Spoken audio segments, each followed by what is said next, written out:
In the shadowy streets and dimly lit rooms of the 19th century, one name echoed through the world of literature: Edgar Allan Poe. He was the master of fear, mystery, and melancholy. More than just a poet, Poe was a pioneer who shaped modern horror and detective fiction. His life, much like the themes he explored in his works, was filled with tragedy, loss, and deep sorrow. Poe was very young age. He lost both of his parents. This early encounter with death became the foundation for the recurring themes of loss and loneliness in his writing.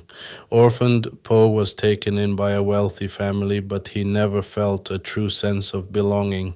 His youth was marked by constant struggle, poverty, debt, and conflicts with his foster family. As an adult, Poe's life was plagued by alcoholism, financial hardships, and the heartbreak of losing loved ones.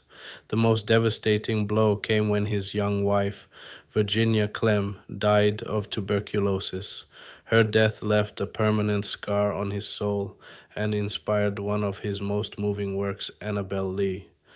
But we loved with a love that was more than love, I and my Annabel Lee. These haunting lines speak of a love so powerful that even death cannot destroy it. Poe's most famous poem, The Raven, is a masterpiece of loss, madness, and melancholy. It tells the story of a grieving man visited by a mysterious raven whose repeated word, nevermore, becomes a symbol of hopelessness and eternal sorrow. This poem perfectly reflects Poe's dark state of mind and his deep understanding of the human psyche. Beyond poetry, Poe revolutionized short fiction. In stories such as The Telltale Heart, The Fall of the House of Usher, and The Mask of the Red Death, he explored themes of death, fear, and psychological torment.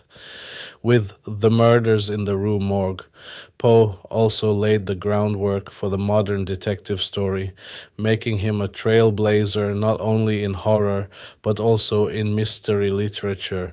Poe's life was as tragic as the tales he wrote. On October 7, 1849, at the age of just 40, he died under mysterious circumstances. The exact cause of his death remains unsolved, shrouded in speculation and myth, a fitting end for a writer whose works thrive on mystery. Today, Edgar Allan Poe is remembered as the poet of death, loss, and melancholy. Through his poetry and stories, Poe transformed his personal pain into timeless art, leaving behind a legacy that continues to haunt and inspire readers across the globe.